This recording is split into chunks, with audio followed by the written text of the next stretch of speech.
Oi, pessoal, boa noite. Eu sou a Carolina, eu sou vice-presidente da LACIP, do Hospital Evangélico Mackenzie, e eu quero dar boas-vindas para vocês nesse segundo dia da nossa jornada de cirurgia pediátrica. Espero que todos aproveitem muito as palestras. Eu gostaria também de pedir desculpas ontem aqui para quem não conseguiu participar do evento, né, por causa da plataforma, mas hoje a gente resolveu, então, fazer essa transmissão para o YouTube, então é para todo mundo conseguir ver. Então, agora, eu vou apresentar a doutora Amanda, que é a primeira palestrante da noite. A doutora Amanda é graduada em Medicina pela Universidade Federal do Rio Grande do Norte, tem título de especialista em cirurgia geral pela Universidade Estadual de Campinas, pela Unicamp, e atualmente está se especializando em cirurgia pediátrica no Hospital Pequeno Príncipe e no Hospital Evangélico. Então, doutora Amanda, a palavra é sua, pode começar com a sua palestra.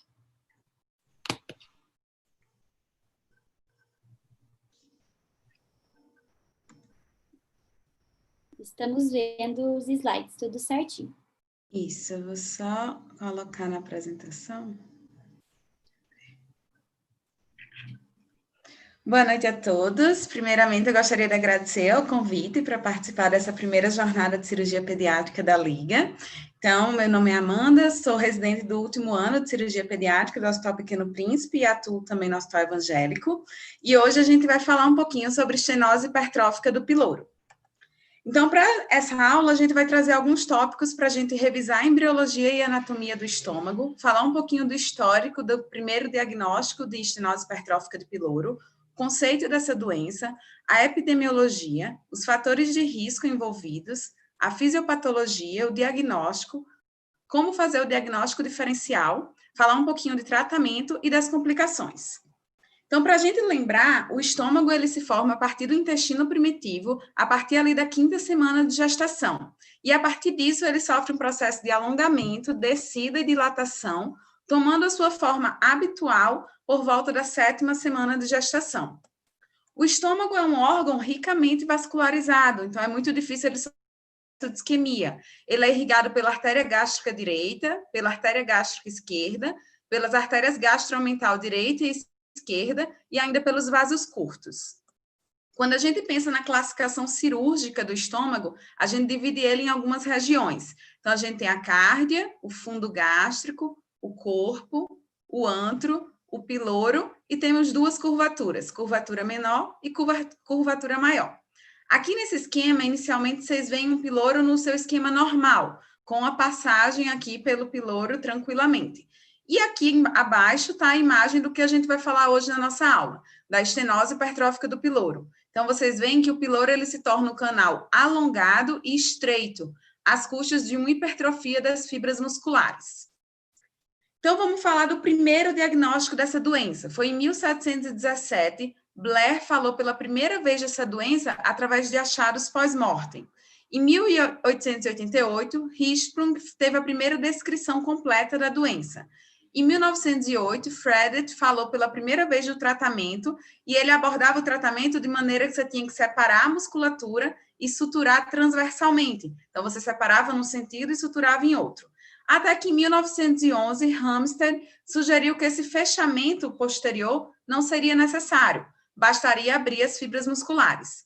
Mas muito se falou sobre como Hamstead teria chegado a essa conclusão. Então, se a gente for falar com cirurgiões mais antigos, até eles dizem, não, ele passou mal e não deu os pontos no final do piloro, e a partir daí a gente não dá mais os pontos. Mas não foi isso. Esse artigo publicado em 2012, ele traz um centenário depois de Hamstead, e nesse artigo ele coloca a carta que Hamstead escreveu, falando daquela laparotomia realizada no dia 23 de agosto de 1911. O que é que Hamstead percebeu? Que ele estava diante de um piloro muito espesso, que ele descrevia como maior do que o seu polegar, que ele conseguiu separar as fibras musculares e ele sentiu que quando ele separou as fibras musculares, a doença teria se resolvido, porque ele tinha aliviado toda a hipertrofia que estava ali acima. Só que ele tentou dar os pontos. Ele deu um ponto, tranquilo. Quando ele foi dar o outro ponto, ele começou a ver que rasgava. E ele insistiu mais um pouco até que ele desistiu. Ele disse, quer saber de uma coisa? Não vou mais ficar dando ponto porque está rasgando. Esse paciente, ele foi bem no pós-operatório, teve vômito nos primeiros dias só, que ele atribuiu àquele ponto que ele tinha conseguido dar. Então, a partir daí, ele começou a dizer, não, a gente não precisa mais dar ponto, porque se meu paciente foi bem e eu só tinha dado um ponto, não é o ponto que faz a doença se resolver. O que faz a doença se resolver é a gente abrir a musculatura que está hipertrofiada. E aí, então, vamos pensar. O que é, então, a estenose hipertrófica do piloro? Uma informação importante é que, sem dúvida, é um dos problemas de tratamento cirúrgico mais comuns no recém-nascido e, conceitualmente, a gente tem que falar da estenose como hipertrofia adquirida da musculatura pilórica, provocando uma obstrução progressiva ao esvaziamento gástrico. Então, como eu falei, o canal pilórico ele torna-se alongado e espessado. Aqui no corte transversal, a gente vê bem a diferença. Esse é um piloro normal, então a mucosa bem ampla e as fibras musculares normais. Na estenose hipertrófica do piloro, você vê que o espaço da mucosa reduz e você fica tudo às custas da hipertrofia das fibras musculares. Então, realmente, você reduz a luz do piloro. Aqui é uma outra foto que mostra bem que essa redução da luz é às custas da fibra muscular que passa a ser hipertrofiada. Então, tudo isso é músculo e aqui o canal. Epidemiologicamente, o que é que a gente tem? Que essa doença ela afeta de 1 a cada 4, a cada 1.000 nascidos vivos, tem uma razão muito maior de afetar os meninos, numa proporção de 4 para 1, e, sem dúvida alguma, afeta mais a raça caucasiana. Isso é uma coisa bem detectada na literatura, e a gente vê muito isso na prática mesmo.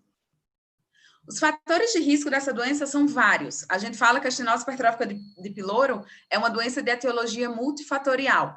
Então, a maioria são fatores genéticos e ambientais envolvidos, alguns que eu já falei, como sexo masculino, raça caucasiana. A história familiar prévia positiva aumenta em 15% a chance desse diagnóstico, mães mais jovens, filhos primogênitos, o padrão de amamentação, alguns artigos dizem que o leite materno predispõe mais do que a fórmula, mas isso não é totalmente comprovado. O próprio padrão de alimentação materna pode predispor mais ou menos, e exposição à eritromicina também já foi uma coisa detectada. E falando da fisiopatologia, é mais confuso ainda, porque realmente a gente não tem uma fisiopatologia bem conhecida dessa doença. Existem algumas hipóteses. A hipótese de que pode ser uma deficiência na síntese de óxido nítrico, uma maior reatividade neural ali naquela região, uma situação de hipergastrinemia, um menor pH gástrico, a própria imaturidade ou alterações degenerativas dessas células mioentéricas da região. E ainda existem alguns trabalhos que mostram que existem crianças que já são predisponentes. Elas já vão nascer com algumas alterações na camada mucosa e submucosa que vão predispor elas a terem hipertrofia das fibras musculares. Então, de maneira geral, cada fator desse seriam fatores que gerariam um ciclo vicioso de espasmo, obstrução e hipertrofia. Então, a cada vez que vai ter um espasmo, obstrui mais um pouco, hipertrofia mais a fibra muscular, até que fica um piloro totalmente espesso. Diagnóstico. Essa, sem dúvida, é uma das partes mais importantes da aula, porque é o que a gente vai atender na emergência mesmo. Então, a apresentação clássica dessa doença são vômitos não biliosos. Então, a mãe vai descrever para vocês que é um vômito que sai só leite, não sai nada de bile. Ela não vai descrever como vômito amarelado, esverdeado. Ela vai descrever como vômito branco. E tem umas que ainda falam, doutora, parece que ela engoliu o leite e já voltou. Por isso, a confusão com doença do refluxo, que a gente vai ver que faz parte do diagnóstico diferencial. Outra informação importante dos vômitos é que, às vezes, eles falam que são vômitos em jato. Isso é bem característico do piloro também. Faixa etária. Faixa etária não tem para onde correr. É patologia, é doença do recém-nascido. Então, vai ser entre 2 a 8 semanas de vida, é o grupo de faixa etária mais acometido. Uma coisa importante é a gente tentar descobrir pela anamnese a evolução dos episódios de vômitos. Vocês vão perceber que nem sempre começa em grande quantidade os vômitos. No início, o paciente não vai estar vomitando muitas vezes, mas a mãe vai dizer que, ao decorrer das semanas, foi piorando, foi aumentando a frequência, foi aumentando o volume dos vômitos. E aí, a gente vai examinar esse paciente. Quando a gente vai examinar um paciente que pode ser hipótese de diagnóstico de estenose piloro, você tem que ver várias coisas já na primeira inspeção. Então, você vai ver o estado geral do paciente, se ele está ativo, se ele está reativo, o nível de hidratação, vai investigar se ele perdeu peso, que isso é uma coisa importante. Piloro que é piloro mesmo, você vai saber que a criança está perdendo peso. o volume de diurese, se diminuiu essa diurese nos últimos dias, geralmente elas relacionam que quando aumentou a frequência de vômitos, a mãe percebe que também diminuiu a diurese. Isso tudo vai te dar um panorama de como você está recebendo esse paciente, porque isso vai te ajudar a ver se é um paciente que vai ter um pós-operatório mais arrastado ou não. No exame físico, coisas importantes. Às vezes a gente consegue ver peristaltismo visível. Então, a gente vê o deslocamento ali do próprio piloro à medida que a criança vai se alimentando, principalmente se a mãe chega ainda tentando dar de mamar para ele na nossa frente. Palpação do abdômen sempre vai ser uma coisa mais difícil nessa faixa etária, porque são recém-nascidos, porque eles vão estar chorando, eles vão estar agitados. Se você conseguir palpar o piloro hipertrofiado, significa que você está palpando a oliva pilórica. Se você palpa a oliva pilórica, isso confirma diagnóstico, porque o valor preditivo positivo de uma oliva pilórica é acima de 99%. Então, a chance de não ser piloro, você praticamente exclui, deve ser piloro mesmo. E o que é uma oliva pilórica? A oliva pilórica é isso aqui. Então, você vê que é claramente uma coisa que está no lugar que deveria estar o estômago. Então, se tem uma criança vomitando com isso aqui no exame físico, você vai saber que você está diante de um caso de piloro. Nessa outra imagem, ele está demarcando que essa oliva pilórica aqui, no outro paciente, né, ela deslocava à medida que o bebê se amamentava. Então, para a gente perceber que realmente era o piloro. De parte de exames, então você fez a sua história clínica, você fez seu exame físico, você está cada vez mais achando que realmente é estenose hipertrófica de piloro. Quais são os exames obrigatórios que a gente tem que pedir para toda criança que a gente suspeita de piloro?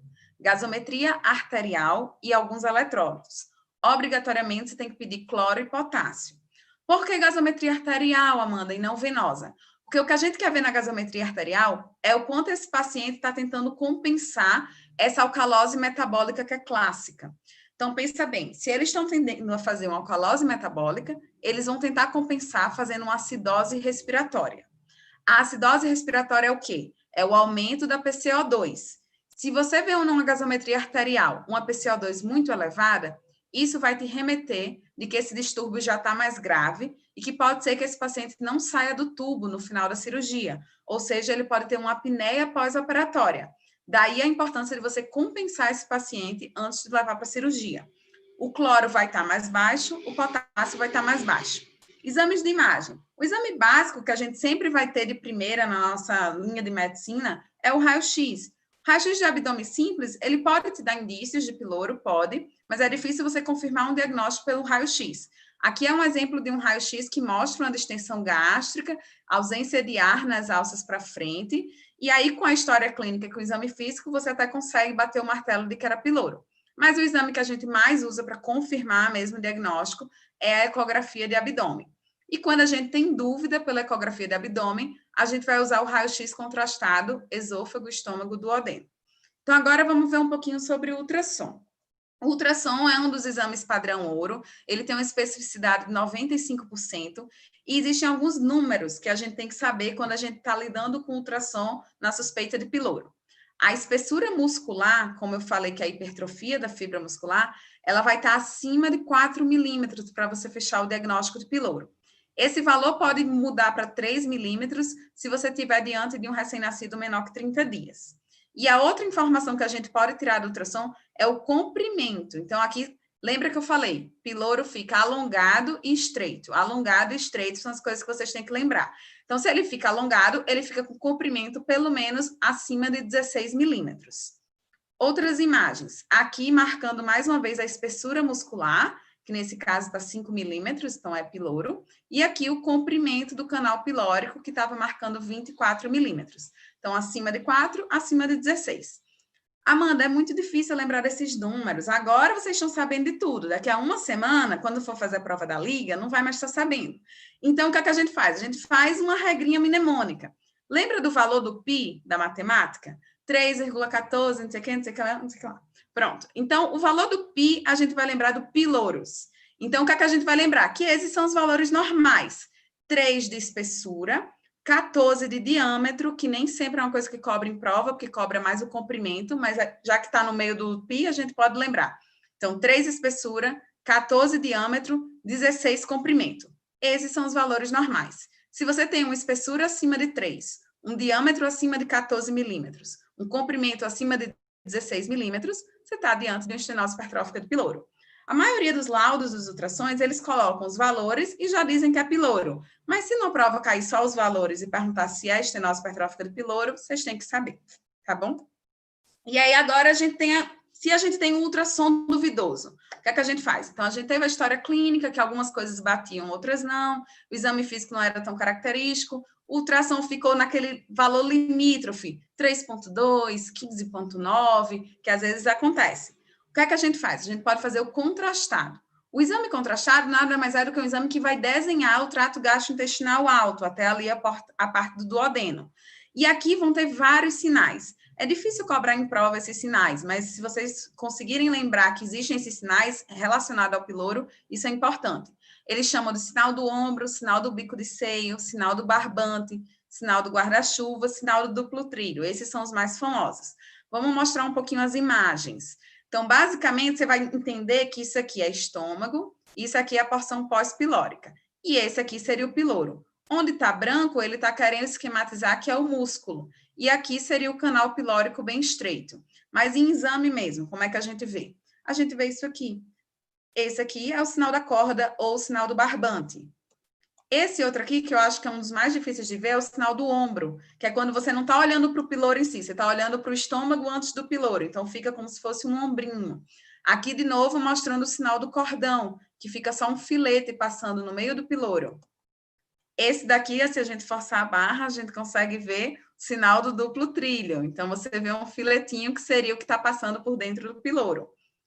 E esse aqui é o mais, eu acho que é o mais legal da gente ver, porque a gente consegue ver tudo. O sinal do guarda-chuva ou o sinal do cogumelo é bem isso. Aqui, o cabinho do guarda-chuva seria o piloro, e aí você vê a partezinha aqui do guarda-chuva mesmo, que é a porção pós-pilórica.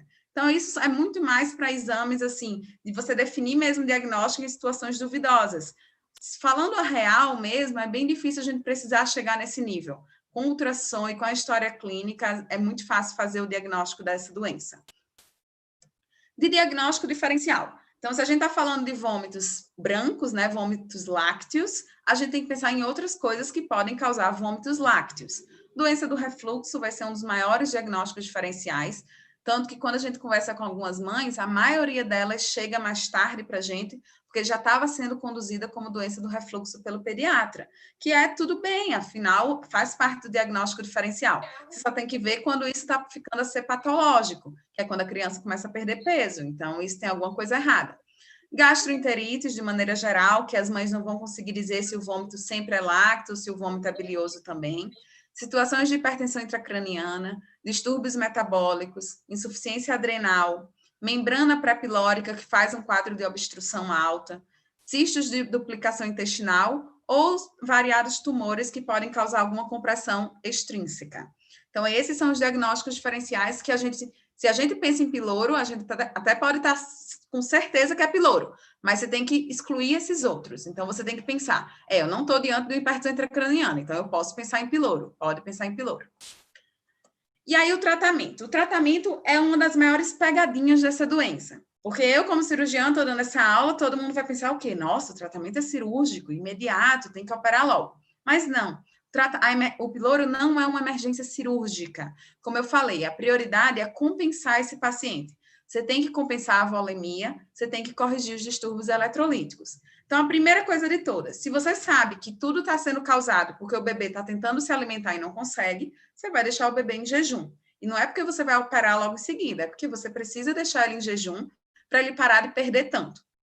Segunda coisa, sonda nasogástrica. Sonda nasogástrica não é uma verdade absoluta. Você vai passar sonda nasogástrica nesses bebês se você está querendo evitar broncoaspiração, se é um bebê que está vomitando muito, que não tem tanto reflexo e que aí você quer proteger via aérea. Mas se você deixa o bebê em jejum e ele para de vomitar, que é o que geralmente acontece, não obrigatoriamente você precisa passar sonda. Reposição volêmica, aí aqui sim, aqui é a nossa parte principal. Você precisa corrigir a desidratação desse bebê. Ele vai estar desidratado, em nível menor, em nível maior, mas ele vai ter desidratação. E aí, por fim, você vai corrigir os distúrbios eletrolíticos. Lembrando, vai corrigir a alcalose metabólica, a hipocloremia e a hipopotassemia. Por quê? Porque se você não repor adequadamente esses eletrólitos, se você não hidratar de maneira certa seu paciente, ele pode ter apneia pós-operatória, ou seja, ele não sai do tubo, ele tem que ir para a UTI. Então, daí a importância de você compensar ele antes de submeter ele a uma anestesia geral e a um procedimento cirúrgico. E aí vocês devem estar se perguntando, mas Amanda, como é que a gente vai hidratar um bebezinho? Geralmente eles pesam muito pouco, a gente tem medo de fazer muito volume. A gente, cirurgião, também tem medo de fazer muito volume. E a gente gosta de coisas práticas. Então, esse artigo de 2016 é um artigo que a gente anda assim com ele no celular, salvo, porque é o que a gente usa para compensar nosso paciente de piloro. Por quê? Esse artigo ele tentou ser de uma maneira objetiva. O que é que você tem que ver para compensar um paciente com estenose hipertrófica de piloro? Você tem que avaliar os eletrólitos. Então, você vai avaliar cloro, você vai avaliar potássio, e aí, automaticamente, você vai ver também o bicarbonato para ver a alcalose metabólica. Mas desse jeito aqui, do jeito que está esse fluxograma, ninguém vai gostar, porque a gente vai continuar tendo que ficar colando antes de fazer a prescrição do paciente. E é bom a gente fazer uma coisa mais rápida. Então, como é que esse artigo traz? Ele traz desse jeito, que é a maneira que o cirurgião gosta, objetivo. Então, agora, objetivamente, cloro menor que 85, você vai fazer 3 etapas de 20 ml por quilo nesse bebê. 20 ml por quilo de soro fisiológico e vai hidratar esse bebê. Se você tem um cloro acima de 85, menor que 97, ou seja, ainda está baixo, mas não está tão baixo, você faz 2 etapas. Se você tem um cloro acima de 97, um bicarbonato menor que 33, ou seja, tem uma alcalose, mas não é uma alcalose muito grave, o cloro está normal, provavelmente é um quadro que não começou há tantos dias, o bebê estava se compensando, você faz uma etapa. Isso daqui vai corrigir totalmente? Talvez não. Talvez você precise da ajuda dos clínicos para te ajudar também. Mas isso vai com certeza te permitir que você compense melhor seu paciente e possa levar para o centro cirúrgico. Porque aí, depois da cirurgia, os detalhes a gente vai conseguir corrigir. A gente só não consegue corrigir o grosso antes da cirurgia. E aí, agora, a gente compensou nosso paciente. Hidratou, corrigiu eletrólitos, está tudo ótimo, o anestesista liberou. Só tem a opção cirúrgica? Não. Existe a opção não cirúrgica. E por que eu estou falando isso? Eu estou falando isso porque existem pacientes que são tão graves, que têm tantas outras malformações, que têm tantas outras comorbidades, que o risco cirúrgico desses pacientes é muito grave para você levar ele para corrigir um piloro. Então, para esses tipos de pacientes, esse artigo de 2013 traz que a atropina. Quem é a atropina? A atropina é um anticolinérgico, então ele vai atuar relaxando as fibras musculares. Queira ou não queira, é uma hipertrofia de fibra muscular, por que não atuar com um anticolinérgico? Ela vai atuar em cima disso, ela vai conseguir relaxar essas fibras, mas vai precisar de muito mais tempo. Vai precisar de um tempo maior de terapia, vai ficar mais tempo internado no hospital, mas você não submete esse paciente para anestesia geral. O que é que eles concluem? Eles concluem que a taxa de sucesso é menor do que se fosse uma cirurgia, mas que para pacientes de alto risco cirúrgico vale a pena tentar. Se você não está em condições de levar aquele paciente para o centro cirúrgico agora, não custa nada. Vai passando a atropina, dá para fazer endovenosa ou subcutânea, tem as doses específicas, assim, e aí fazendo a atropina, talvez você já dê um alívio na sintomatologia do bebê. Aqui é um outro artigo de revisão de 2017 que fala exatamente isso, que a atropina consegue resolver os casos em até 79%, mas isso fica aquém do que a piloromiotomia consegue. A piloromiotomia tem uma taxa de sucesso de 100%, e aí você vai aumentar também o tempo de internação se você não optar pelo tratamento cirúrgico. Mas para os pacientes que não têm condições de submeter a cirurgia, é uma opção. E agora vamos falar do tratamento cirúrgico. Então, o tratamento cirúrgico nada mais é do que a gente abrir esse piloro, abrir essas fibras musculares que estão hipertrofiadas e estão fechando o piloro. Então, a gente chama isso de piloromiotomia. Pelo histórico, que eu já falei para vocês, ficou chamada como piloromiotomia de Frederick-Hamstead. Fred começou falando da separação e o Hamstead depois chegou dizendo que não precisava fazer o ponto. É uma técnica, é uma cirurgia que pode ser aberta ou por videolaparoscopia. A técnica aberta, onde a gente vai cortar? Então, por muito tempo, se cortou, fez a incisão no quadrante superior direito. Então, incisão transversa em quadrante superior direito. Em outras épocas, falou muito de incisão de Robertson, que seria uma incisão pararetal longitudinal, mas é uma que não ficou muito tempo. E agora, a que a gente mais usa é a incisão em formato de ômega. Que incisão é essa? É a incisão que o Dr. Silvio adora, porque usa o umbigo. Então, todo mundo lembra dessa incisão na vida.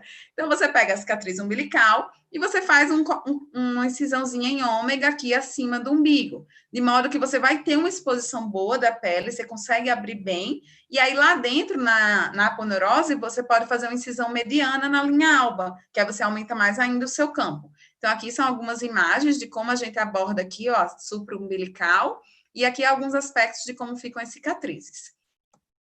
E aí, qual é o princípio da cirurgia? O princípio da cirurgia é, você vai abrir, vai acessar a cavidade, vai exteriorizar esse piloro, então você vai trazer esse piloro para sua frente, assim, e você vai abrir o piloro. Como é que a gente vai abrir o piloro? Uma incisão longitudinal. Você quer divulsionar as fibras musculares, então você faz uma incisão longitudinal, você vai começar a ver as fibras musculares, e aí você vai cautelosamente divulsionando essas fibras, até que você veja a mucosa aparecer.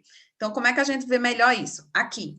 Essa foto eu acho perfeita por isso, porque você vê as fibras musculares aqui, ó, que a pessoa separou, o cirurgião separou, e a mucosa apareceu. Isso você sabe que você está fazendo a piloromiotomia completa.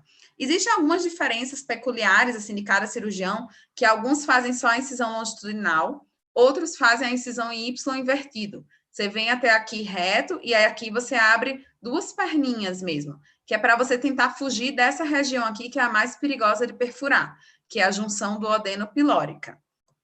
Aqui é como a gente consegue divulsionar essas fibras, porque você pensa, nossa, deve ser difícil ficar divulsionando e não entrar de vez com a pinça. Mas essa pinça é a pinça de Benson, e essa pinça é usada exatamente para isso. Ela é bem atraumática na ponta, então ela te dá uma certa firmeza na sua mão, e você consegue fazer movimentos de abre e fecha, até que você separa todas essas fibras musculares e vê a mucosa protruindo. E aqui sou eu fazendo um piloro, então realmente funciona, podem acreditar. Então, aqui a gente consegue mesmo divulsionar as fibras, ó, e aqui a mucosa protruiu totalmente. E existe também a técnica por vídeo. A técnica por vídeo, o que a literatura mostrou é que não tem muita diferença em termos de complicação. Então, quem gosta de operar por vídeo, faz por vídeo, mas não existe diferença no sentido de recuperação do pós-operatório por ser por vídeo, porque a cirurgia de piloromiotomia aberta também é uma cirurgia que tem um pós-operatório tranquilo, mesmo sendo aberto. Então, o primeiro relato de videologia para piloro foi em 1990. Em 1991, teve o primeiro relato publicado em inglês, e ela é feita também com cautério ou com a faca fria laparoscópica. Aqui é basicamente os acessos que você vai fazer, você pode usar portais de 3 ou de 5 milímetros para a ótica, e aí você vai fazer um trocate aqui à direita, o outro trocate à esquerda, e isso já vai ser o suficiente para você ter o acesso ao piloro. Aqui é basicamente a mesma técnica, lembrar que a doença é pela hipertrofia das fibras musculares. Então, você precisa ter essa certeza de que você está liberando as fibras musculares e que está aparecendo essa mucosa aqui, que tem que aparecer. Sempre checar a integridade da mucosa, que isso é muito importante, porque pior do que você perfurar a mucosa é você não perceber que perfurou, porque se você percebe, você corrige já na hora. E aqui é basicamente o aspecto que tem que ficar também por videolaparoscopia. Então, é muito mais bonito, assim, né, para a gente ver, para a gente expor em aula, mas realmente, quem já viu a gente operando piloro, a gente vê que pelo acesso umbilical a gente consegue ter exatamente essa mesma visão e na nossa mão. Então, dá até uma sensação boa de operar piloro assim. Pós-operatório. O pós-operatório é um pós-operatório que geralmente é tranquilo, mas tem uma coisa que deixa as mães bastante ansiosas e a gente, no início, assim, a gente também fica ansioso, que é quando o bebê vomita no pós-operatório. Mas não se angustie, é normal. Imagina que o bebê ficou até aquele momento semanas de vida sem conseguir se alimentar direito. Então, ele cria ali uma hipertrofia, um estômago mais distendido, tem uma hipertrofia já residual até no corpo gástrico. Então, assim, leva um tempo, às vezes, para ele se adaptar com aquela nova situação de que agora não tem nada mais obstruindo a passagem do leite. Agora ele pode mamar tranquilamente. E aí, por isso que existem divergências quanto ao momento que você vai realimentar esse paciente. Por a gente da cirurgia, a gente diz que quer realimentar na recuperação anestésica já, porque a gente vê que a gente resolveu o problema. Então, por a gente, quanto mais cedo, melhor. E os artigos mostram que realmente é isso mesmo. A alimentação precoce é o ideal para o pós-operatório do piloro. Eles estabelecem 4 horas, que seria o tempo da recuperação anestésica. E existem duas situações. Você libera o leite, né, sem restrições, ou você vai liberando gradualmente os volumes aumentando? Isso já caiu por terra. Antigamente existiam esses protocolos, aqui que eu coloquei uma das fotos, que você vai aumentando aos pouquinhos, 30 ml, 45 ml, 60 ml. Mas o que os artigos têm provado é que não tem diferença estatística. Pelo contrário, se você faz uma realimentação protocolada demais, muito regrada, você acaba aumentando o tempo de internação hospitalar desse paciente e você não diminui a frequência de vômitos. Ele vai vomitar independente de você dar 30 ml ou 45 ml. O que eles falam é que a alimentação sem restrição é melhor, porque não vai aumentar os vômitos e você vai conseguir dar alta mais precoce para esse paciente. E, por fim, complicou. O que é que pode complicar? Primeira coisa, que é uma das coisas que o Dr. Silvio me falou desde que eu estava no início da minha residência. Piloro você tem que fechar direito. E fechar direito que a gente fala é mais de um plano ali de sutura, do plano muscular, do plano da aponeurose. O que você conseguir fechar, feche. Por quê? Porque você acha que aquele bebê está lindo, bem bonitinho, bem nutrido, mas ele não está. A gente tem que lembrar que até então ele não estava se alimentando direito. Então, ele tem um grau de desnutrição. Se tem grau de desnutrição, pode eviscerar. Eviscerar é o quê? É abrir tudo. A gente já recebeu o piloro de outros hospitais que veio eviscerado, porque simplesmente abre todo o plano de sutura quando você fecha em plano único. Então, o piloro você tem que caprichar ali no fechamento da cavidade. Perfuração da mucosa, como eu falei, é uma coisa que pode acontecer. Eu sempre falo que só complica quem opera. Então, realmente, tanto piloro que você vai fazer, em algum momento você vai perfurar a mucosa. O lugar que mais perfura é na junção do pilórica, e o importante é você perceber. Percebeu que perfurou, vai lá e faz uma rafia. Dá para fazer do mesmo jeito, e eles evoluem bem do mesmo jeito. Infecção de ferida operatória é uma coisa que sempre é complicação da cirurgia. Hernia incisional pode fazer, principalmente um bebezinho que acaba não tendo uma musculatura bem formada. Vômitos pós-operatórios persistentes. Aí é diferente do que eu falei anteriormente. Anteriormente eu falei de vômitos que podem acontecer no pós-operatório e está tudo bem.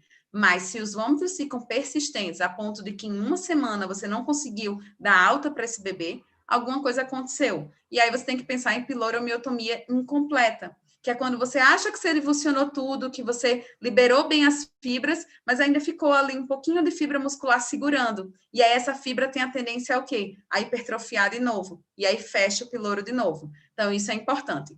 E, por fim, a lesão do adenal, que é quando perfura a mucosa, mas um pouquinho mais para baixo. Aí acaba que você, além de você perceber, você vai ter que ter um pouquinho mais de cautela nesse pós-operatório, porque do adeno a gente sempre respeita muito bem.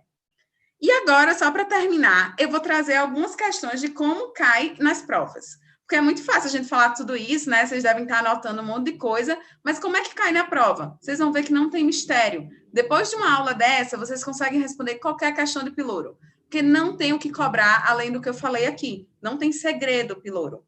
E aí vem essa primeira questão. Um RN, nascido a termo, apresentou ao final da 3ª semana de vida quadro de vômitos em jato após mamadas ao seio materno. Os episódios se agravaram, a criança começou a perder peso, apresentou letargia e diminuição do débito urinário. Diante deste quadro, o que você espera encontrar nos exames? Ele nem fala se você sabe a hipótese ou não, porque está tão claro, agora que a gente fez a aula, está tão claro que é piloro, que você só precisa lembrar quais são os distúrbios que o piloro está associado. O que é que a gente vai lembrar? Que vai diminuir cloro e potássio. Então, com isso, você já conseguiu excluir um monte dessas aqui. E aí, você tem que lembrar a pegadinha máxima, que é acidose metabólica ou alcalose metabólica. Piloro faz alcalose metabólica. O que dá para eles tentarem confundir vocês é que lembra, vai fazer alcalose metabólica e acidose respiratória, porque o bebê vai tentar compensar a alcalose metabólica que está acontecendo. Então, é só isso para vocês ficarem atentos. Então, isso, bota um asterisco aí que vai cair em alguma prova da sua vida, vai cair isso. Próxima questão. Um RN, na 3ª semana de vida, percebam que as duas questões até agora falam a mesma semana, né? Porque é sempre isso, é entre 2 a 8 semanas. Não tem muito como eles colocarem um quadro mais arrastado, mais tardio, porque senão vai te confundir com outras hipóteses. Vem apresentando o quadro inicialmente com regurgitação e posteriormente com vômitos em jato, não biliosos e frequentes. Dentre as alternativas, a assinale é incorreta. Aí a gente vai usar essa questão para revisar umas coisas. Palpação da oliva pilórica dispensa exames diagnósticos, tá certo? Você lembra que eu falei, é difícil você conseguir palpar, porque o bebê geralmente fica muito agitado. Mas se você palpar, pode ter certeza, é piloro. O raio-x simples de abdômen pode me demonstrar imagem gástrica distendida e pobreza de ar nas alças intestinais, exatamente igual aquele raio-x que eu mostrei nos exames de imagem. A ultrassonografia, além de ser mais rápida e menos invasiva, apresenta um índice de acerto com um profissional experiente. Verdade. É examinador dependente, mas ele deixou claro isso na alternativa. Com a progressão do quadro, pode evoluir para desidratação simples ou distúrbio hidroeletrolítico ácido básico, alcalose hiperclorêmica e hipercalêmica. Olha só, de novo, eles trazem os distúrbios eletrolíticos para confundir a gente. Então, o erro aqui estava claramente nos distúrbios, que é hipocloremia, baixo cloro e baixo potássio. Então, tranquilo. A próxima. Essa daqui é bem tranquila, mas só para a gente ver que cai questão fácil mesmo. Um RN na segunda semana de vida é trazido ao PS com história de vômitos após mamadas, sem presença de bile, ou seja, vômitos não biliosos. O pediatra havia prescrito o uso de metoclopramida. Claro, ele vai tentar tratar como se fosse um refluxo, náuseas, uma gastroenterite. Geralmente começa assim mesmo. O exame, ele notou uma tumoração palpável em epigastro. Então, agora ele para a questão porque ele não precisa mais de nenhum outro exame. Qual o tratamento? Tratamento cirúrgico foi indicado e ele quer saber qual tipo de cirurgia você vai fazer. No caso aqui não tem segredo, piloro. Ele poderia ter colocado Frederick Hamstead, poderia também, mas aqui ele colocou só piloromiotomia, que está certo. A quarta questão. Um RN com 21 dias de vida, nascido de parto normal, apresenta vômitos em jato, com conteúdo lácteo, sem bile, com aumento progressivo dos vômitos, e ao exame tem peristaltismo visível no epigástrico e nódulo palpável no local. Considerando a hipótese de estenose hipertrófica de piloro, assinale a correta. Primeira, a mãe deve ser orientada a interromper o aleitamento materno e observar melhor em casa. Péssimo, né? A pior alternativa que poderia ter, errado. A criança deve ter corrigido o distúrbio metabólico que apresenta antes do ato cirúrgico. Vamos deixar essa em stand-by que parece que está certa. A criança deve ser submetida imediatamente ao procedimento cirúrgico. Não. Lembrar que não é emergência cirúrgica, tem que compensar primeiro o paciente. D. O tratamento consiste apenas em jejum, passagem de sonda e antiespasmódicos. Não. Então, realmente, a certa é a letra B, que tem que corrigir o distúrbio metabólico antes de levar para o centro cirúrgico. E a última questão, sobre a estenose hipertrófica do piloro, podemos afirmar: é um dos distúrbios gastrointestinais menos comuns da primeira infância. Falso, é um dos mais comuns, a gente viu que é um dos problemas cirúrgicos mais comuns. Mesmo com a palpação da oliva no epigastro ou quadrante superior direito, há necessidade de exames diagnósticos adicionais. Não, a gente viu que tendo oliva, você não precisa mais de nenhum outro tipo de exame. Os vômitos são sempre biliosos, pelo contrário, os vômitos não são biliosos. E D, normalmente no pós-operatório imediato, permite-se reiniciar a alimentação via oral do lactente. Perfeito, é exatamente isso que a gente preconiza. Operou, pode alimentar. E é isso, gente. Espero que vocês tenham gostado. Realmente, eu adoro estenose hipertrófica do piloro. O doutor Silvio sabe que eu sou viciada nos piloros, porque eu acho que realmente é uma doença fácil de você entender e pensar nela depois que você estuda. Antes de você estudar, né? Antes de você estudar, parar para estudar a doença do piloro, você não vai pensar nele. Mas depois que você estuda, parece que as coisas ficam mais claras na sua mente. E o tratamento cirúrgico realmente é uma coisa muito boa de você ver como o bebê melhora. E aí, geralmente, são histórias até que a gente fica com pena da mãe, porque às vezes a mãe já passou em vários outros serviços, já está tratando refluxo, alergia alimentar, já trocou o leite, e quando você vê, tinha um piloro hipertrofiado e ninguém fez o diagnóstico. Então, tá bom. Espero que vocês tenham gostado. Obrigada. Nossa, muito obrigada, doutora Amanda. Foi ótima a palestra. Acho que ninguém nunca mais vai esquecer dos mnemônicos, né? Do PI e tudo mais. Foi muito, muito boa. Deu para a gente aprender bastante. E muito, muito obrigada. Foi ótima. Todo mundo, o pessoal já comentou ali que eles gostaram bastante. Obrigada, amor. Então, agora, a gente vai ter a palestra da doutora Melina. A doutora Melina é graduada em Medicina pela Pontifícia Universidade Católica do Paraná, tem residência em Cirurgia Geral pelo Hospital Universitário do Oeste do Paraná e residência pediátrica no Hospital Pequeno Príncipe, e agora faz um follow no Pequeno Príncipe também, e ela atua também no Hospital Evangélico. Então, doutora Melina, agora a palavra é sua. Muito obrigada, né, por aceitar o nosso convite para fazer a palestra. Imagina. Deixa eu só ver se eu consigo compartilhar aí. Então, boa noite para todos, inicialmente. Como foi dito aí, eu já sou cirurgia pediátrica, né? E sou fellow em urologia pediátrica pelo Hospital Pequeno Príncipe. E hoje a gente vai falar sobre um tema que gera muita dor de cabeça em muitas pessoas, principalmente na gente, cirurgião, porque do mesmo jeito que o piloro às vezes passa por muitas pessoas, porque elas não fazem o diagnóstico, o escroto agudo, ou pensando na dor testicular aguda, elas também passam por muitos médicos, às vezes quando não precisam. Então, é uma coisa relativamente simples e que muitas pessoas complicam. Então, eu fiz essa aula pensando que a gente possa, talvez, descomplicar um pouco. É um tema que cai um pouco em prova, mas eu acho que o mais importante de tudo é na vida prática, tá? A maioria de vocês vão sair da faculdade e em algum momento vão fazer pronto-socorro, qualquer coisa assim, e sempre chega alguém com uma dor testicular. Sempre chega. E daí a gente não sabe o que fazer, fica desesperado e passa para frente, quando às vezes a gente poderia tentar resolver já na nossa origem. Então, vamos lá, vamos falar um pouco sobre o escroto agudo. O que é o escroto agudo? Basicamente, ele é uma dor escrotal aguda, muito simples, que pode ou não estar associada a edema e eritema local, tá?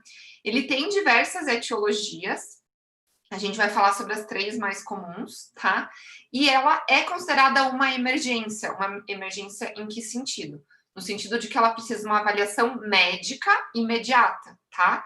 Ela não precisa de uma avaliação de um cirurgião imediata, ela não precisa de cirurgia imediata, mas ela precisa de alguém que saiba o que está fazendo, avaliar imediatamente. Por quê? Qual que é o nosso maior medo? Qual que é o risco de você... chegou a dor testicular e ficou 5 horas esperando.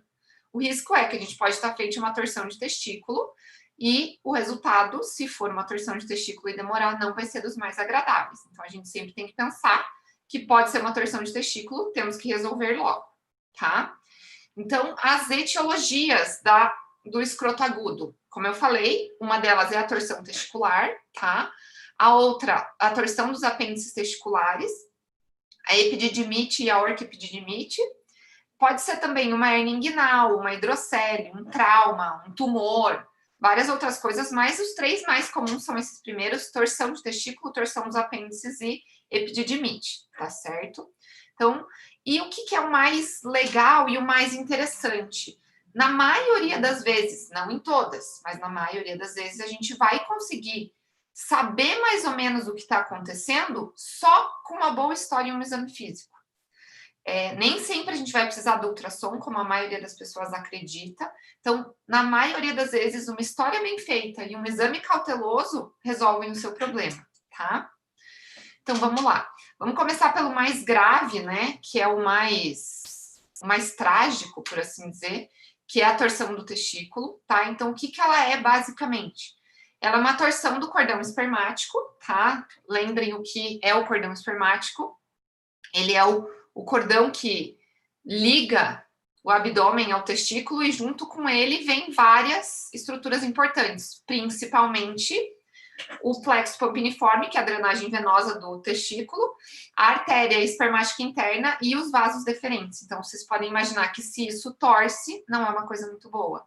Então, quando ocorre essa torção do testículo, o que acontece? Uma diminuição do retorno venoso, com um prejuízo da circulação arterial e que, se não tratado a tempo, vai levar a uma isquemia e necrose testicular. Por isso que é uma emergência, por isso a gente tem que avaliar rápido. Porque se você tá lá na UPA, ou no posto, ou lá no fim do mundo, e você vê um paciente e acha que é uma torção de testículo, você não precisa resolver agora, mas você precisa pegar seu telefone e ligar para alguém e transferir agora. Então, essa é a importância. E por que é tão importante ser rápido? Porque do mesmo jeito que tempo é músculo, tempo é miocárdio, as pessoas falam no infarto, tempo também é testículo. tá? Então, quanto antes a gente resolver o problema, maior a chance desse testículo ser salvo e menor a chance dessa criança ter complicações maiores, né? Então, a maioria dos trabalhos fala em menos de 6 horas. Então, menos de 6 horas, a chance de salvamento do testículo pode chegar a 97%. Então, é muita coisa.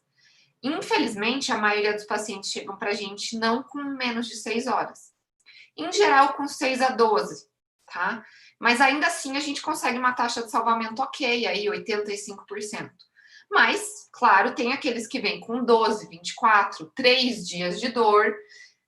A taxa de salvamento é mínima, mas acontece. Eu já vi paciente com 36 horas de dor que o testículo estava ok. Então, e por que isso acontece? Porque às vezes a torção é mais frouxa e não permite que o fluxo sanguíneo diminua completamente. Então, alguma coisa de sangue ainda vai.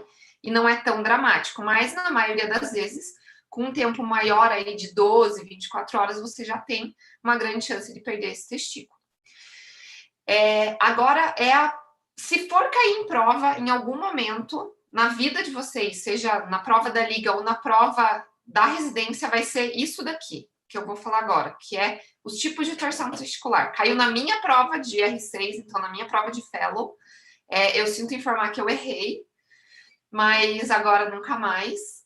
Mas assim, sempre cai. Então é isso que eles perguntam, que são os tipos de torção testicular. Então a gente tem 2 tipos, tá? A gente tem a torção intravaginal e a torção extravaginal, tá?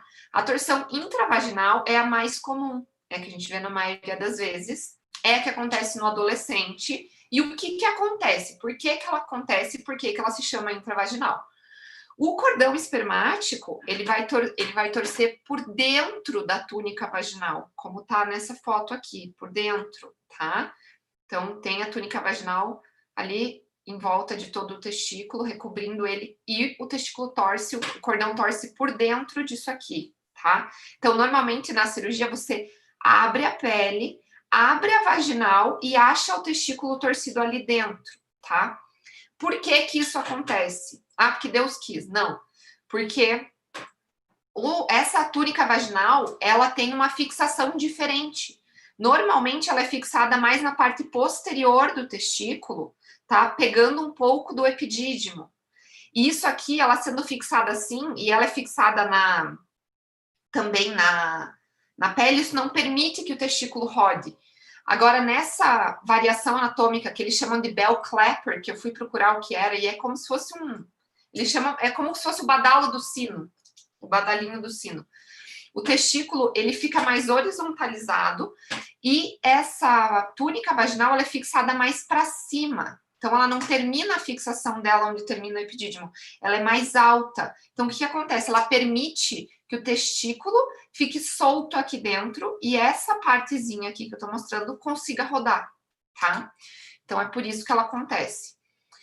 E normalmente essa alteração é bilateral, então é por isso que a gente, quando mexe num lado, mexe no outro também, tá?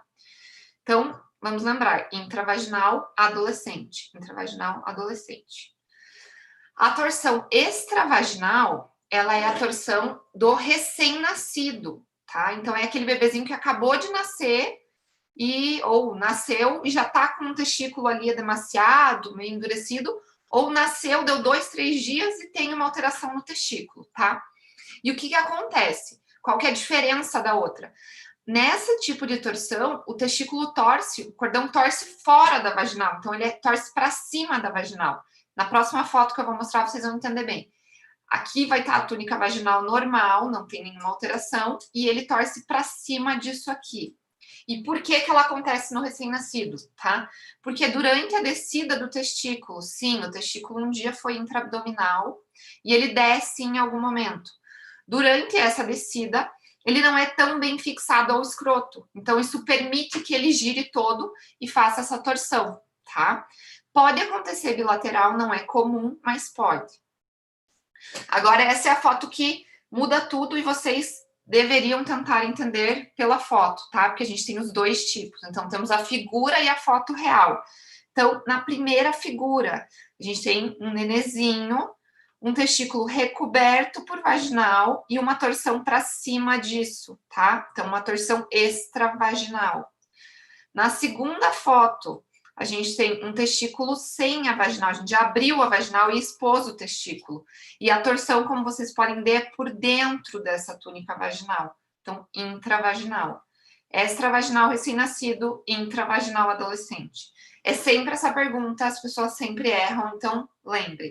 Como eu não lembrei, mas agora eu lembro. Então, a torção, ela tem 2 picos de incidência, normalmente antes dos 3 anos, em geral, não recém-nascido, e após a puberdade, tá? São os 2 tipos mais comuns. Ela é pouco comum em meninos pré-puberais. Então, naquele menino de 5, 6, 7, 8, 9, 10 anos, ela é pouco comum. Isso é importante, por quê? Porque normalmente é essa criança que chega com dor no testículo. É essa criança que chega com queixa de dor, edema, e daí todo mundo se desespera, não sabe o que fazer e manda para o cirurgião. Então, lembrar que é pouco comum, não é que não acontece nunca. Já vimos acontecer, mas é pouco comum, tá? E lembrar também, eu acabei esquecendo de pôr uma foto, mas que pode acontecer nos testículos criptorquídicos, tá? Então, às vezes você tem um testículo inguinal ou um testículo abdominal, a criança vem com queixa de dor, você não vê nada no testículo, ou você não repara que não tem um testículo na bolsa, palpa uma massa inguinal. É uma hérnia. Vai operar, é um testículo criptorquídico torcido, tá? Pode acontecer. A gente já teve, eu esse ano já tive 2, então não é tão incomum assim, tá? E agora a parte mais importante, a anamnese e exame físico. O que você vai ver na torção de testículo?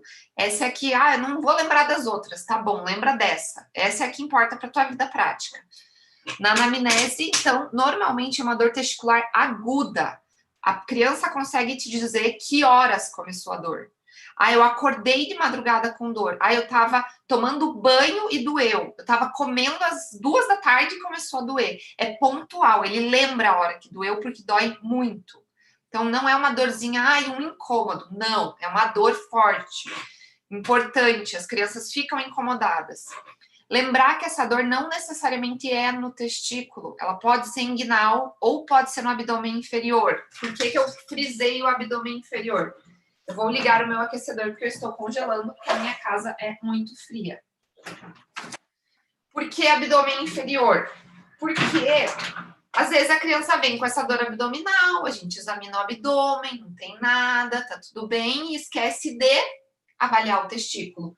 Então, obrigatoriamente, no menino com dor abdominal, principalmente em abdômen inferior, você tem que olhar o testículo, tá? Olha o testículo, porque pode ser uma torção que não doeu a região inguinal, que não doeu a região testicular, e doeu só a região abdominal. Isso não é incomum.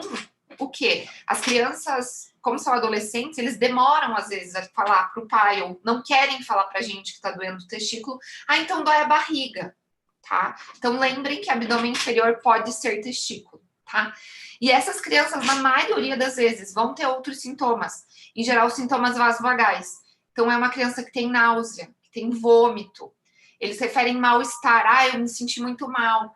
Palidez, as mães falam, doutora, ele ficou pálido, ele falou que não ficou muito bem, ele teve um princípio de desmaio.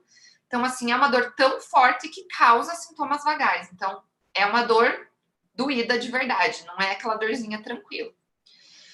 O exame físico. Quando a gente lê ou quando a gente fala sobre, o testículo é alto, o testículo é horizontalizado, você fica tipo, que eu vou ver isso no exame físico. Dá para ver, é clássico, é claro, e se você olhar direitinho, você enxerga. Eu sempre brinco que se você viu uma torção de testículo, você nunca mais deixa passar uma torção clássica, porque é muito, muito, muito, muito específico o teu achado, tá? Então, o que você tem, essas são fotos reais, tá, gente? Então, essa foto é de um paciente nosso.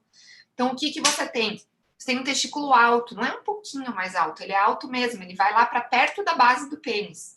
Então, como ele torce, ele encurta o cordão, ele sobe. Então, é um testículo alto, tá? Assim como esse, alto. Na foto não dá para ver que ele está horizontalizado, mas quando você palpa, o testículo é para ser assim. A hora que você vai palpar, ele tá de lado, e você consegue palpar isso.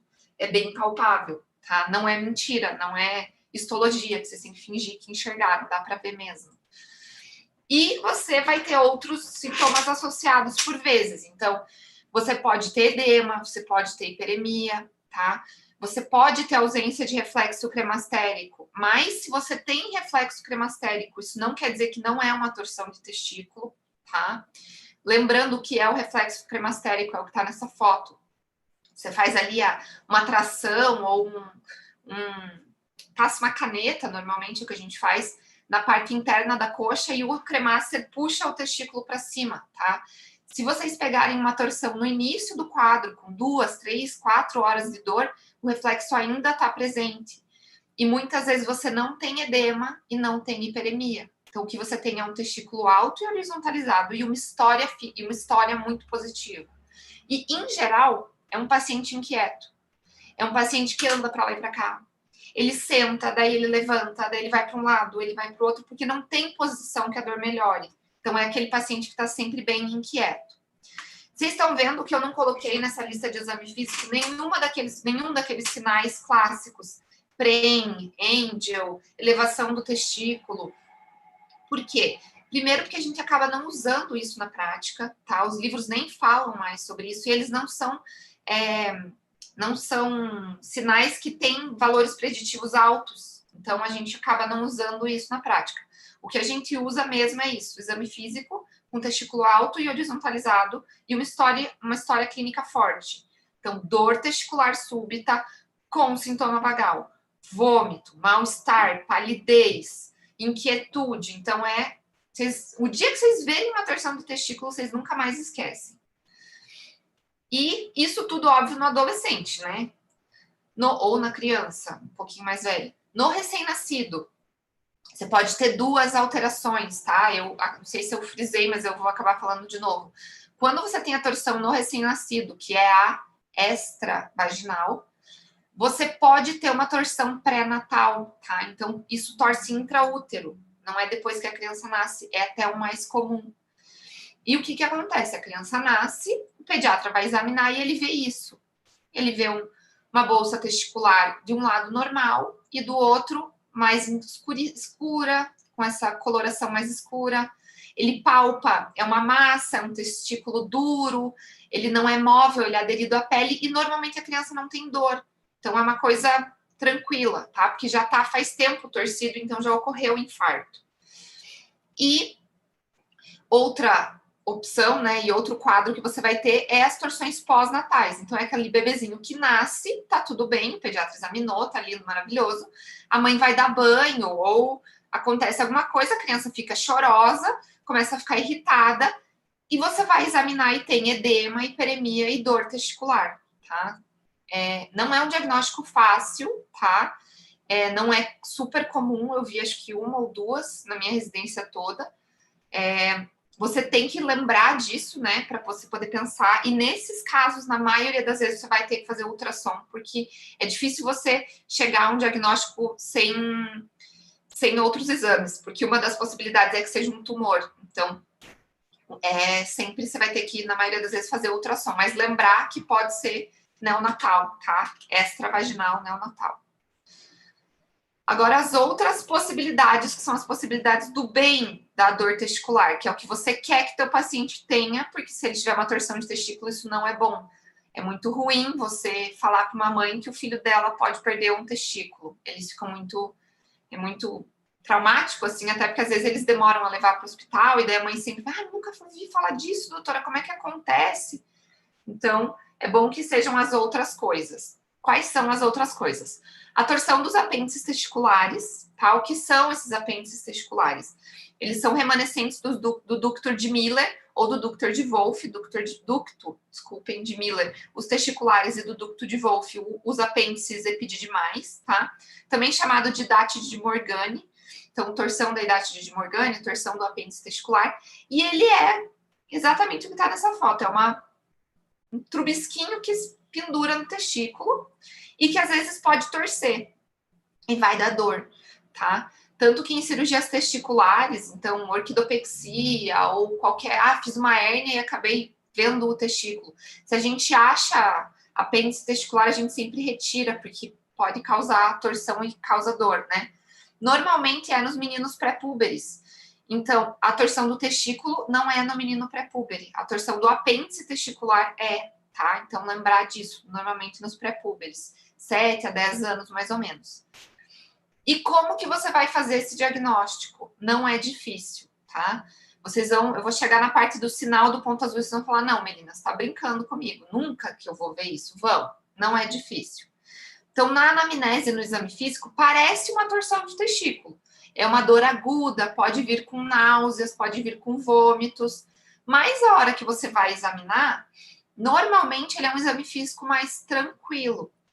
Você palpa o testículo e a criança, em geral, não tem dor no testículo todo. Ela tem dor só no polo superior ou só no polo inferior. O superior é mais comum. Então, ele tem dor só a palpação do polo superior. Você consegue, às vezes, palpar esse apêndice. Então, você palpa o testículo e você palpa que são duas bolotas. Uma é o testículo, uma é o apêndice torcido. Então, você consegue fazer isso. Você pode ter esse sinal do ponto azul, que é isso que está na foto, tá? Então, vamos lá. Pênis, mão do cirurgião, bolsa testicular. Provavelmente o testículo está aqui dentro. Aqui estão vendo pontinho azul. Você consegue ver isso pela pele, tá? É o apêndice que torceu e começa a ficar infartado. E você realmente vê o blue dot sign ou o sinal do ponto azul. A gente teve uma aula sobre isso há uns 2 anos atrás, mais ou menos. Acho que foi a Amanda que deu. E no dia seguinte, eu tive uma torção de apêndice testicular. E você consegue enxergar, então, esse pontinho ali, tá? Dá para ver isso. E, obviamente, se passar muito tempo, você pode ter edema, pode ter hiperemia, tá? E, por último, a última condição que a gente tem é a epididimite, tá? Que é a inflamação do epidídimo, que é esse chapéu do testículo aqui, esse órgão bonitinho aqui. E ele pode inflamar e pode dar dor, tá? Normalmente, ela é uma inflamação viral, tá? A bacteriana é super incomum, então de 10 a 15%, mais ou menos. Na maioria das vezes é viral, sem uma etiologia conhecida. Então, você não vai testar coisas, você não vai lá ficar testando para rinovírus, para achar qual que é a etiologia. Não, ele é um diagnóstico, muitas vezes, de presunção. Então, você vê a criança, tem dor testicular. A gente, no Pequeno Príncipe, sempre faz ultrassom, eu vou explicar por quê. Mas fez ultrassom, veio com uma epididimite, você libera para a mãe, pressupondo que é viral, tá? Quando ela é bacteriana, em geral, ela tem outros sintomas. Então, por quê? Porque ela vem de uma origem na bexiga e na uretra, então, normalmente é uma infecção do trato urinário ou uma DST nos adolescentes, e o que ocorre, né, é que essas bactérias ascendem por via retrógrada, através dos ductos ejaculatórios e chegam no epidídimo, tá? Lembrem que o deferente vai desembocar lá na uretra posterior, nos ductos ejaculatórios. Então, normalmente, no pré-púbere vai ser por uma etiologia viral, é o mais comum. Nos adolescentes, a gente sempre tem que pensar em DST, tá? Principalmente, a gente está falando de meninos, em geral, 13, 14, 15 anos, a gente sabe que eles muitas vezes já têm vida sexual ativa. Então, lembrar que essas podem ser as causas da epididimite, tá? Por muito tempo se falou em epididimite e cachumba, tá? Existe essa relação, mas assim, não é porque tem epididimite que tem cachumba, tá? Pode ser essa causa, mas não é o mais comum. Em geral, é um vírus que a gente não sabe o que é. E como que você vai fazer o diagnóstico? De novo, eu vou bater naquele martelo, anamnese, exame físico. Porque se você fizer uma boa história, você consegue, na maioria das vezes, diferenciar uma da outra, tá? Então, em geral, a epididimite é uma dor testicular progressiva. Então, em geral, é aquela criança que começou com uma dorzinha, um incômodo, e daí vai piorando, vai ficando mais forte, e piora a movimentação. Então, quando ele se mexe ou quando ele anda, dói um pouquinho mais. E com 12, 13, 14 horas, a mãe leva para o hospital. Porque é quando começa a incomodar mais, tá? Normalmente, você pode ter uma história de hiperemia e edema, que depois vem com dor. Então, primeiro eu tenho uma hiperemia, primeiro um edema e depois eu tenho dor. O que é super comum a gente ver na criança? A mãe deu banho, Doutora, no banho eu vi que estava meio inchadinho, meio vermelho. Daí eu achei que não era nada. Daí deu umas 2 horas, ele começou a reclamar de dor. Então, primeiro vem a hiperemia, primeiro vem o edema e depois a dor. Isso é muito sugestivo de orquiepididimite, tá? A criança pode ter febre, porque pode ser por outras causas, né? Outros vírus. Então, às vezes, um rinovírus que fez também uma orquiepididimite. Lembrar que ele pode ter disúria, se for por causa de uma infecção do trato urinário, tá? Pode ter secreção uretral, pensando nos adolescentes com DSTs. Então, sempre lembrar de perguntar sobre a vida sexual no adolescente. A gente esquece, a gente tem vergonha. Eu sou cirurgiã e eu não pergunto, na maioria das vezes, principalmente porque o adolescente vem com o pai e com a mãe. Então, ele não quer falar sobre isso com você. Do mesmo jeito que para a menina, a gente, quando tem dor abdominal, deveria questionar na menina adolescente gravidez ectópica rota, a gente não faz isso, mas é importante. Então, tentar, sempre que possível, questionar sobre isso, tá? E o exame físico? Normalmente, o exame físico da epididimite é aquele testículo que é mais vermelho do que doído. Então, ele tem hiperemia, tem edema, às vezes tem edema dos 2 lados. Às vezes a criança fala que ela não sabe que lado dói, porque dói os 2. Então, isso é bem comum.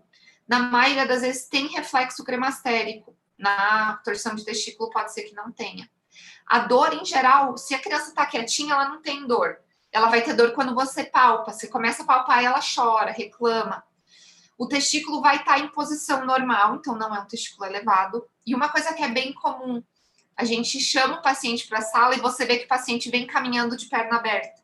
Então, eles vêm com a perninha abertinha, porque quando ele caminha de perna fechada, dói mais.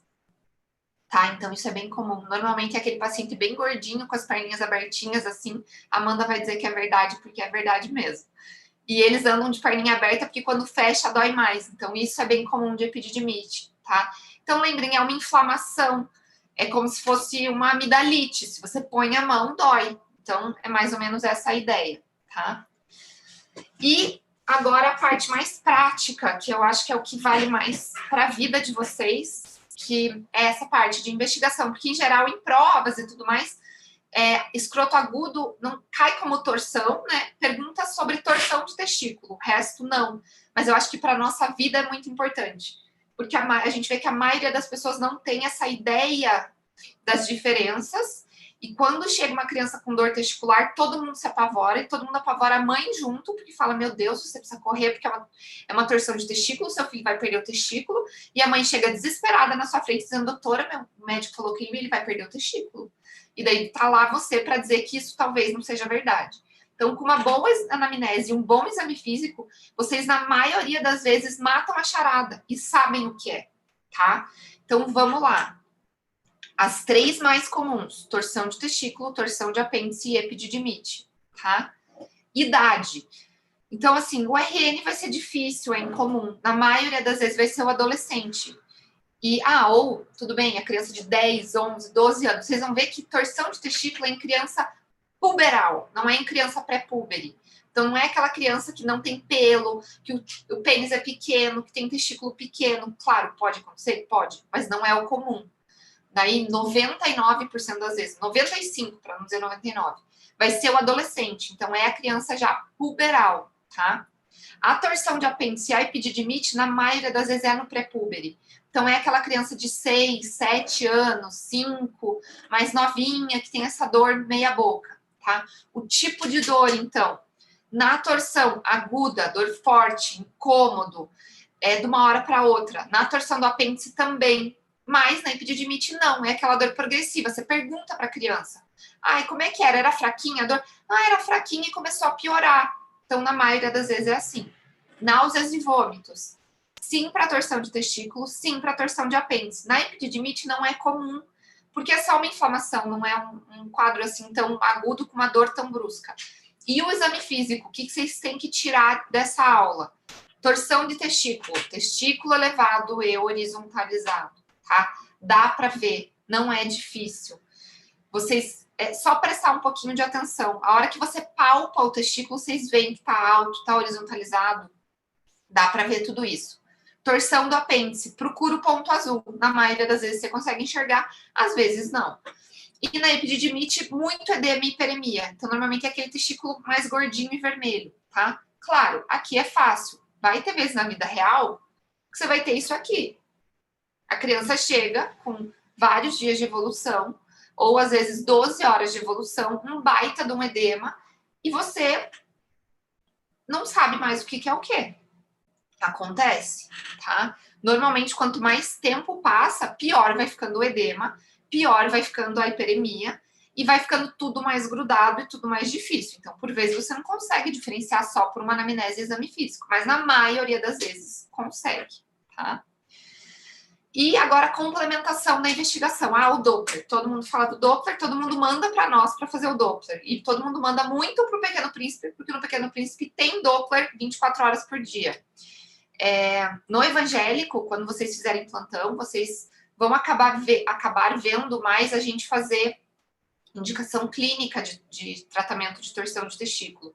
Principalmente se for à noite, de dia a gente tem ultrassom, mas à noite não. Então é importante lembrar dessa história. Se algum dia eu estiver lá com vocês, a gente revê tudo isso e eu mostro tudo isso para vocês, tá? Então, ultrassom com Doppler. O que você quer ver no teu ultrassom com Doppler? Eu quero ver o fluxo sanguíneo. Não, só isso. Então, a gente tem que ver o fluxo sanguíneo testicular, que normalmente de um lado vai estar normal e do lado acometido vai estar diminuído, mas mais importante do que o fluxo é ver o cordão espermático, tá? Se o teu radiologista for experiente, se o teu radiologista for bom, ele consegue ver a torção do cordão, tá? Ele consegue ver essa imagem. Aqui é o cordão, ele vem e torce, ele faz como se fosse um redemoinho, tá? Eu gosto de acompanhar exames, então eu normalmente, e como torção de testículo a gente quer saber se é rápido, se é ou não, né? Eu várias vezes acompanho os exames, acompanhei por muito tempo lá do Pequeno Príncipe, e a nossa radiologista lá sempre mostrava para nós isso, que ela vê a torção, ela vê o cordão se torcendo. E por que isso aqui é importante? Porque por vezes, lembrem que eu falei bem no começo, tem torções de testículo que chegam com 36 horas e tá tudo bem com o testículo. Por quê? Porque torce, mas tem fluxo. Então, só olhar o fluxo te engana. Às vezes você olha o fluxo, tem fluxo, não é torção.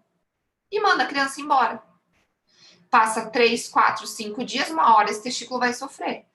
Depois de uma semana ele vem com um testículo perdido, porque você não pediu para o seu radiologista olhar o cordão. Então, lembrar disso, ele tem que ver o testículo e o cordão espermático, tá? Agora, o ponto-chave. Quando que a gente solicita o ultrassom Doppler? Tá? A gente solicita para todo mundo?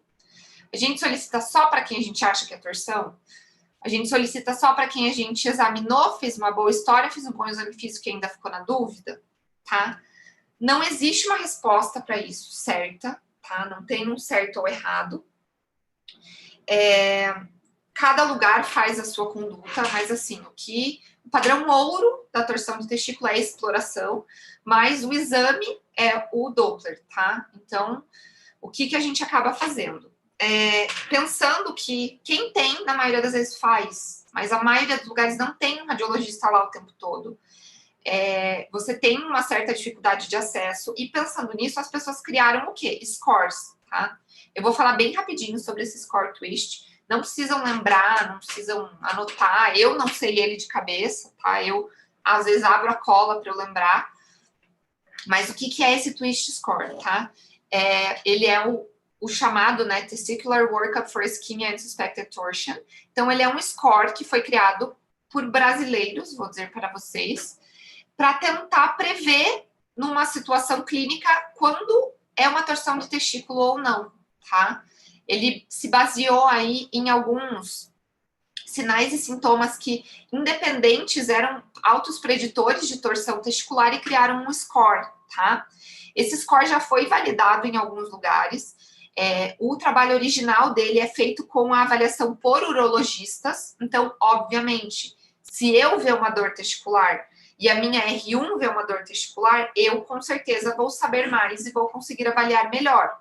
Mas se a gente usar isso aqui, a gente consegue ter uma melhor avaliação e tentar predizer melhor quando é ou não uma dor testicular, tá? Então, quando ele é usado por um médico experiente, ele é muito, muito, muito bom, tá? Ele tem um valor preditivo positivo muito alto e você consegue excluir ou não torção de testículo só por isso. Quando ele é aplicado por pessoas menos treinadas, já se mostrou em alguns trabalhos que ele não funciona tão bem, mas ainda é bom, tá? Então, para usar esse cut-off aqui, tá? Tem que ser alguém experiente. Então, quais são os sinais e sintomas? Aumento de volume testicular, porque na torção acaba ocorrendo um pouco de aumento, porque faz congestão vascular. Enduramento testicular, náuseas e vômitos, o testículo alto, que eu falei para vocês, e o reflexo cremastérico ausente, tá? Então, você vai somar lá, viu que o paciente somou. Se você tiver menos do que 2 pontos, a chance de você ter uma torção de testículo é mínima. No trabalho original deles, eles não tiveram nenhuma torção de testículo com score menor que 2. Então, eles dizem que se for menor que 2, você pode liberar para casa sem nenhum exame, tá? A gente não faz isso no Pequeno Príncipe. Eu não faço isso na minha vida, mas pode, tá? Não tem problema. Se você tiver um score de 3 ou 4, é um risco intermediário e essa criança vai precisar do ultrassom. Porque é aquela que você vai ficar em cima do muro e não vai saber direito o que é, tá? E se o score for maior do que 5, que na maioria dos adolescentes com torção você não precisa do ultrassom. Você leva para cirurgia que vai ser torção de testículo. No trabalho deles, 100% das crianças com score maior que 5 tinham torção testicular, tá? Então, é uma alternativa, tá? Pode ser usado. Agora, o que a gente faz na maioria das vezes? Eu coloquei aqui a conduta que a gente tem, que a gente está usando nos serviços, que a gente usa no Pequeno Príncipe na maioria das vezes, e que a gente está tentando usar no evangélico, tá? Na medida do possível. Então, se você tem um ultrassom disponível de fácil acesso, tem no radiologista, tem o ultrassom, posso ligar para ele a qualquer hora que ele vai. Você pode fazer para todo mundo, não tem problema, tá? Você não vai estar errando fazendo isso. Se você tiver uma alta probabilidade de torção, então é aquela criança adolescente, com testículo alto, com dor, com vômito, você liga para o radiologista e fala, vem agora porque eu tenho uma torção. E faz na hora. Se você tem uma baixa probabilidade, tá? Você faz o quanto antes. Então, é 2 da manhã e chegou a dor testicular, que eu acho que não é nada. Manda para casa e manda vir no outro dia fazer o ultrassom, tá? Se você tem um meio do caminho, não tenho certeza, chama igual e faz, se você tem disponível, tá? Se você não tem disponível ultrassom, então eu não tenho ultrassom, pode ser no evangélico, lá a gente não tem ultrassom à noite. Então, eu não tenho ultrassom à noite e eu acho que é uma torção de testículo. Explora. Leva para cirurgia, tá tudo bem. Eu tenho uma suspeita, eu acho que não é. Não parece, é uma criança pequena, não precisa do exame, tá? Tá tudo bem. Ficou em cima do muro. Não sei, não tenho certeza, não tenho exame, explora. Abre, você nunca vai errar, tá? Não tem o exame, abre, tá tudo bem. A mãe não vai brigar com você porque você levou o filho dela para cirurgia, tá? Você olha e fala, não tem o exame, o diagnóstico só pode ser feito pela cirurgia, vamos ter que operar, tá tudo bem. Tá? E agora o tratamento. Tô chegando no final, prometo. Eu me empolguei e tô falando bastante. Então, da torção do testículo, tá? O tratamento é sempre cirúrgico. Sempre cirúrgico. Vou falar mais uma vez. Sempre cirúrgico, porque eu vou falar sobre distorção manual, mas distorção manual não é o tratamento da torção de testículo, tá? O tratamento definitivo é cirúrgico. Exploração cirúrgica o mais rápido possível. Melina, mas chegou uma criança aqui com 12 horas de dor, às 3 da manhã, eu vou ligar para o cirurgião? Vai ligar e o cirurgião vai lá e explora o testículo às 3 da manhã, tá? Por quê? Porque a chance de salvar existe. Então, a gente não vai se basear, tem mais de 12 horas, talvez não salve. Não, vai lá e explora que é melhor. E, às vezes, qual seria a exceção? Vou dizer, vocês sempre fazem de madrugada? Às vezes, não. Se eu tenho um quadro muito arrastado, então 3, 4 dias, que você já vê que o testículo tá daquele jeito que eu mostrei a foto, é demasiado, horroroso, a chance de você ter um salvamento é pequena, dá para você deixar para amanhã, tá? Se for 2, 3 da manhã, deixa para as 7, tá tudo bem. Mas até 24 horas, 36 horas, eu acho prudente explorar na hora, tá? Eu, Melina. O que você vai fazer? Vai abrir, tá? Levei para o centro cirúrgico, fiz anestesia. A gente faz uma incisão na RAF mediana do testículo, ou o Dr. Silvio vai brigar comigo, nas laterais eu faço na RAF mediana, tá? Você olha o lado que tem a torção e distorce o testículo, tá? Distorci o testículo. Tá aqui, testículo torcido, distorci o testículo. Nessa foto ele fez, essa foto é do Dr. Silvio, ele fez na RAF. Então, destorci, tá? Fui lá, tava torcido, destorci. Se ele tiver um bom aspecto, tá bonito, melhorou, às vezes a gente põe num sorinho morno, o testículo melhorou a cor, vocês conseguem ver aqui que ele era mais isquêmico e melhora um pouco, de fato, você vê melhorar. Outra coisa que a gente pode fazer, faz uma fasciotomia. Então, abre a albugina e vê se sangra, tá? Sangrou, parece bom? Fixa, tá? Abriu o testículo e tá preto, tá? Tá preto assim. Fiz uma fasciotomia, não sangra. O que eu faço? Então, assim, não existe um consenso, tá? Eu faço orquiectomia, tá? Eu retiro o testículo. Quando eu vejo que está francamente isquêmico. Eu sei que o Dr. Silvio e outros cirurgiões também não retiram, tá? Fixam e aguardam a evolução. Por quê? Por que faz orquiectomia ou não faz? Por um tempo questionou-se se aquele testículo podia causar anticorpos anti-espermatozoides e causar uma infertilidade na criança. Isso não tem uma evidência clara, tá? Então, assim, não se sabe muito bem o que vai acontecer, ele ainda pode ter uma produção hormonal. Normalmente a produção de espermatozoides não tem, mas pode ter uma função hormonal. Então, tem gente que acho melhor deixar, distorce e fixa, tá? Mesmo que o testículo esteja um pouco mais isquêmico. Não é errado. Na maioria das vezes ele acaba evoluindo, né, e fazendo uma atrofia, mas tá tudo bem, não é errado fazer isso. Eu retiro. E o mais importante, você vai fixar o testículo contralateral, tá? Por quê? Vocês lembram que eu falei que a alteração que tem de um lado pode ter do outro. Então, você não quer que essa criança que já torceu um lado, torça o outro, tá? Mas isso é lenda. Não, não é. A gente já teve paciente que torceu os dois testículos, tá? A gente já teve paciente que fixou o testículo e torceu de novo. Então, assim, tem que fixar e explica bem pra mãe. Mãe, sentiu essa dor de novo? Corre pro hospital, que é grave, tá? Então, distorce e fixa o outro lado. Então, normalmente a gente faz essa incisão na RAF mediana, acessa o testículo por um lado, tá? Distorce, fixa, põe para dentro, acessa o outro, fixa só o outro. Se tiver umidade de Morgane, já tira para não se incomodar depois. E a distorção manual, que eu falei que iria falar, tá? O que é essa distorção manual? É basicamente você tem um testículo torcido, você consegue por fora, né, pela bolsa, destorcer esse testículo. Quando que você vai fazer isso, tá? A primeira vez que eu distorci um testículo foi numa madrugada, que eu estava morta, exausta de plantão, e chegou uma dor testicular. E eram umas 2, 3 da manhã, e eu fui avaliar, e eu vi que era uma torção de testículo. E eu pensei comigo, eu não tenho condições de operar, eu tô muito cansada, eu preciso dormir. O que eu fiz? Destorci o testículo, tá? E a gente operou no outro dia de manhã. E eu fui dormir. Então, você pode fazer a distorção no seu calor do momento e no desespero que você está cansado.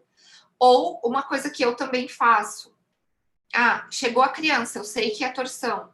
Até você conseguir levar essa criança do teu pronto-socorro pro centro cirúrgico, não é 5 minutos, não é 10 minutos. Às vezes é 1 hora, 1h30.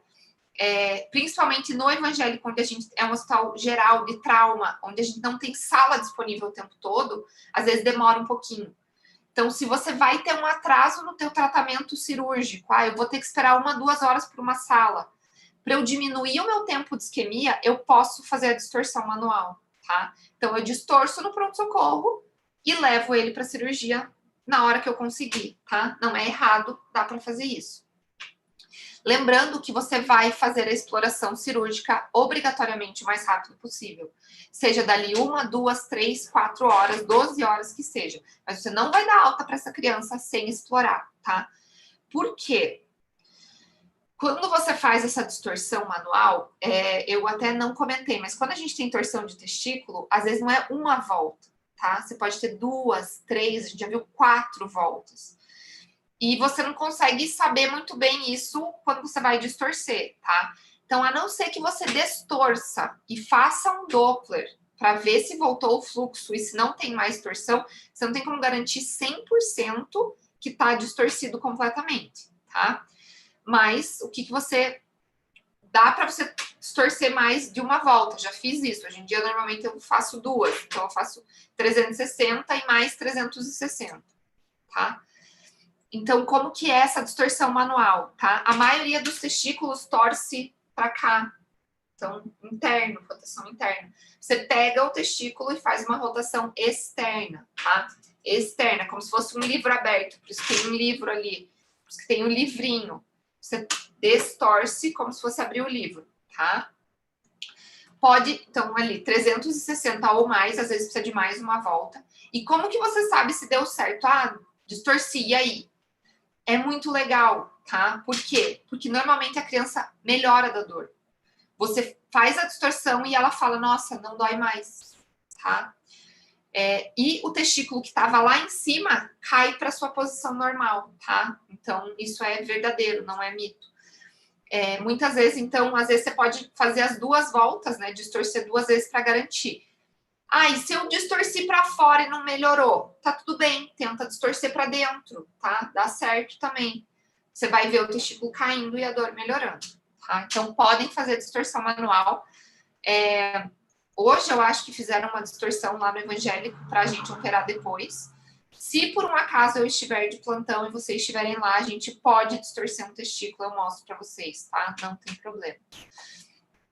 Agora, de torção de testículo acabou, é isso, tá? Não se esqueçam, beleza. E chega muito no evangélico, então com certeza vocês vão ver que por um motivo muitos testículos torcem. E a torção do apêndice testicular, então, ela é... Ah, Melina, mas você vai falar aqui que o tratamento é analgesia e observação clínica. Vou, mas às vezes a gente opera. Então, em geral, a torção do apêndice testicular, o ponto azul, você não precisa fazer nada, tá? Você faz uma analgesia boa, faz um anti-inflamatório e observa. Orienta teu paciente, orienta a mãe. Ó, vai doer por enquanto, mas vai melhorar. Volta daqui uma semana. Se não melhorar, retorna, tá? Porque se não melhorar, então comecei o tratamento e persiste com dor, a gente tem que explorar, tá? Então, às vezes, você tem que explorar. Ou dúvida diagnóstica. Tô lá no PS, chegou uma dor testicular de madrugada, tá feio, não tenho certeza que não é uma torção, opera, tá tudo bem. Se for uma umidade de torcida, você já resolveu o problema, a criança vai te agradecer porque não vai mais ter dor. E o tratamento é esse, você tira o apêndice testicular. Vejam que na foto, essa também é uma foto real, tá? Ela tá de ponta cabeça, mas pênis, bolsa, testículo. Aqui você tem o testículo, aqui você tem o epidídimo e essa bolota é o apêndice testicular, que normalmente é uma coisinha minúscula, de 1 milímetro. Então, ele fica com edema, você consegue palpar isso no teu exame físico, tá? Então, é isso que pode acontecer. E o que acontece se você não retirar? Ah, tratei clínico e melhorou. Normalmente ele necrosa, acaba calcificando e fica uma bolinha calcificada ali na bolsa, não causa problema nenhum para a criança, tá? E a epididimite, tá? A princípio, o tratamento também é clínico. Você faz analgesia e anti-inflamatório. Eu costumo fazer dipirona e ibuprofeno, tá? Ibuprofeno por 5 dias mais dipirona. Na maioria das vezes melhora e as crianças não voltam, tá? Quando a origem é bacteriana, às vezes às vezes não, né? Você precisa entrar com antibiótico terapia guiado, a princípio, no teu foco, né? Então, se for por causa de uma ITUA, a criança veio com dor testicular e disúria, pede parcial de urina, cresceu uma E. coli multissensível, trata essa E. coli multissensível, que deve ser isso.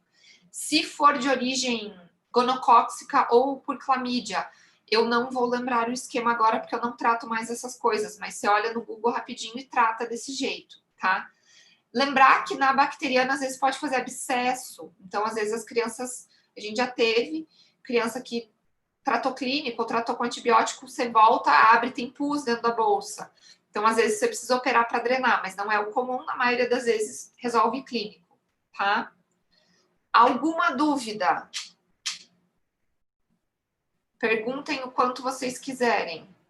Ask Doutora away. Melina, tem uma dúvida. A Bruna Silva perguntou assim: qual deve ser a conduta médica no caso de um abuso sexual quanto a crianças, especialmente diante do responsável ou do acompanhante? Tá. Então, assim, os casos de abuso no Pequeno Príncipe, tá? Não somos nós que atendemos, tá? Normalmente é a clínica, mas na suspeita, tá? Você suspeitou, tá esquisito, pode ser, tá? Às vezes as crianças vêm, os meninos podem vir com lesão de bolsa por abuso. A gente tem que internar a criança, tá? Conversa com o pediatra, e a gente tem que notificar, tá? Muitas vezes vai ter que vir um perito avaliar essa criança, então precisa de perícia médica, tá? E na dúvida, sempre notifica. Eu penso isso. Mas você vai causar um constrangimento para a família. Tá tudo bem. É melhor que a gente cause um constrangimento e não seja nada do que a gente deixe passar alguma coisa. Então, na maioria das vezes, a gente interna a criança. No Hospital Pequeno Príncipe, a gente tem pediatras responsáveis por isso. Eu não sei como é no evangélico, mas a gente pode descobrir. E a gente é obrigado a notificar, tá, gente? Porque não tem como deixar isso passar, tá certo? Não podemos, temos que sempre notificar estes ocorridos. Mais alguma pergunta? Obrigada, doutora. Gente, se vocês tiverem alguma pergunta, podem mandar no chat do YouTube, tá bom? Isso, deixei fotos do meu cachorro fofinho para vocês não acharem que eu só trabalho, só opero, eu cuido ainda de um cão fofo.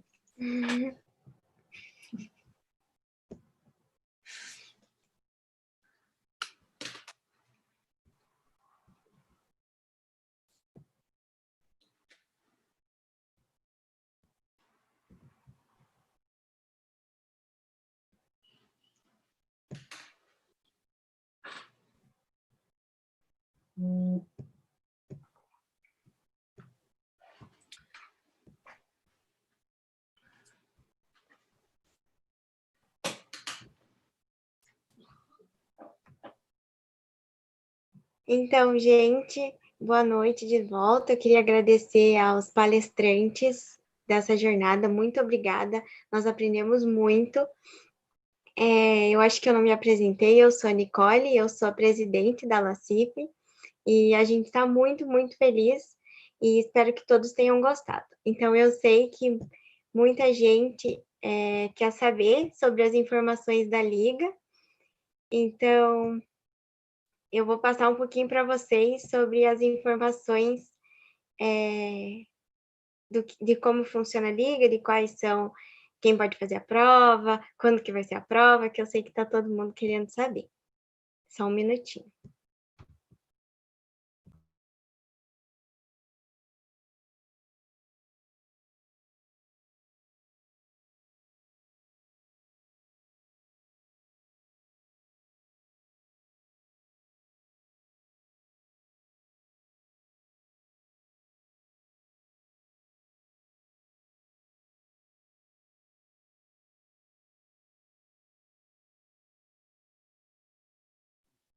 Doutora Melina, acho que você tem que colocar a Nicole como host para ela conseguir colocar os slides. Desculpa, deixa eu pôr. Imagina, capaz. Deu alguns problemas aqui, pessoal.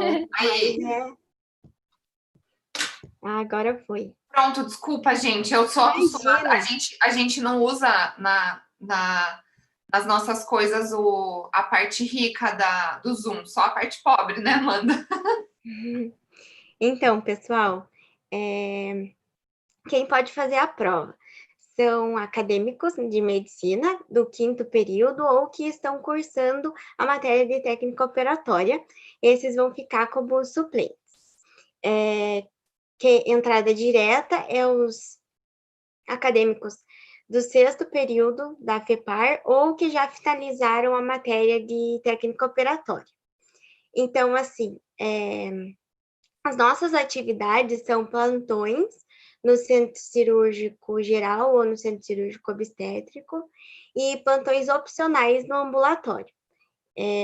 Nós teremos bastante incentivo à produção científica. O Dr. Silvio falou na palestra dele ontem que a Sociedade Brasileira de Cirurgia Pediátrica apoia isso, então nós iremos incentivar vocês. Nós teremos aulas mensais sobre temas da cirurgia pediátrica.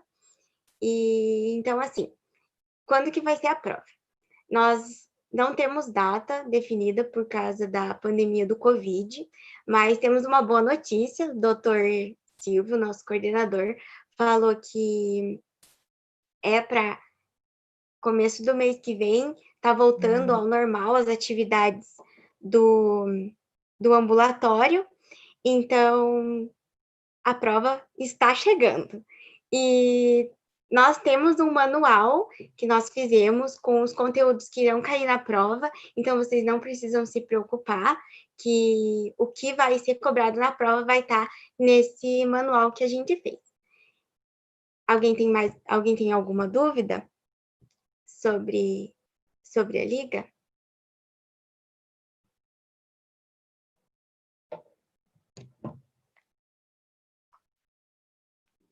Só um minutinho, vou ver aqui no chat do YouTube se alguém tem alguma pergunta.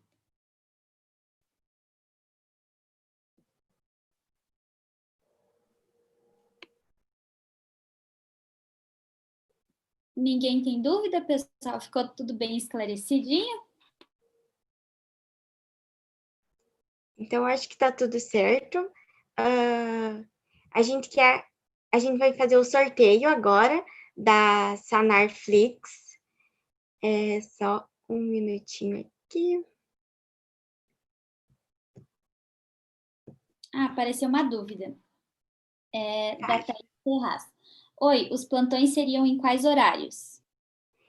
No momento, a gente está com plantões diurnos, que seriam de dia, porque ainda não tem plantões fixos de noite, eles ficam sobre sobreaviso, né? Então, por enquanto, seriam plantões diurnos. E o Arthur perguntou, vocês não têm data ainda, pois estão esperando para fazer a prova presencial, ou a prova online é uma opção? A prova online, a gente tem ela como uma opção, mas daí não seria só a prova, teria a prova e mais uma entrevista para os melhores colocados na prova. Eu acho que eu esqueci de falar, nós teremos 8 vagas para entrada imediata na liga. Conforme o serviço for tendo mais demanda, nós vamos chamando mais pessoas. E a gente gostaria que voltasse tudo ao normal e que a gente pudesse fazer presencial, mas a prova online, sim, é uma possível realidade.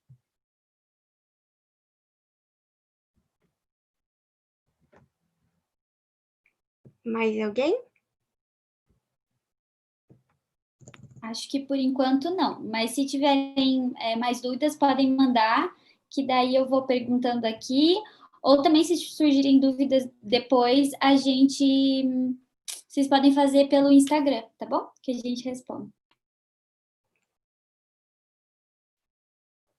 Então, nós temos... Nós iremos fazer o sorteio pelas pessoas que responderam o formulário de presença. Então, a gente vai dar mais uns 2 minutinhos para alguém que tenha esquecido de responder, daí a gente já faz o sorteio, tá bom?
acho que já deu aqui os minutinhos. A gente vai sortear os números e daí, conforme tá na tabela, a gente vai avisar no chat daí quem são os vencedores, tá bom?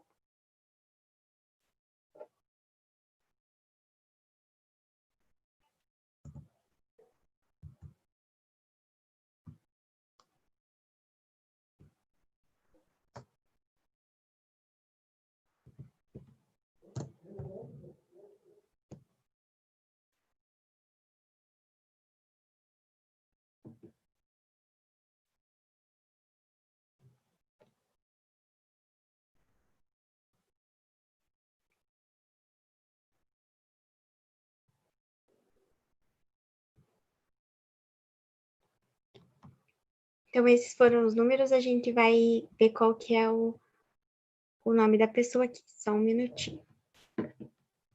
Então tá. O número 12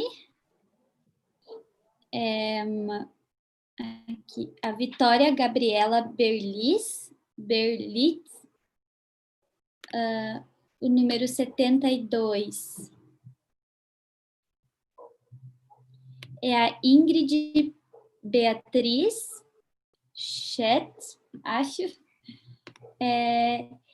E o número 24 é a Ana Caroline Araújo. Ana Caroline Araújo dos Santos. Então, esses são os 3 ganhadores do sorteio. Vocês podem entrar em contato com a gente, acho, daí pelo Instagram, né? E daí a gente faz tudo certinho, tá bom?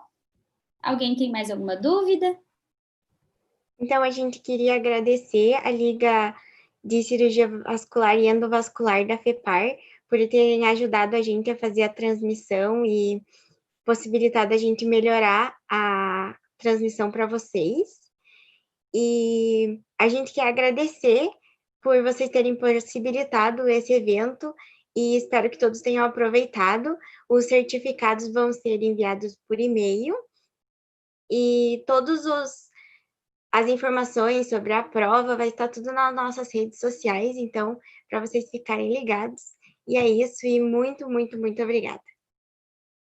E em breve, acho que nós teremos mais eventos também.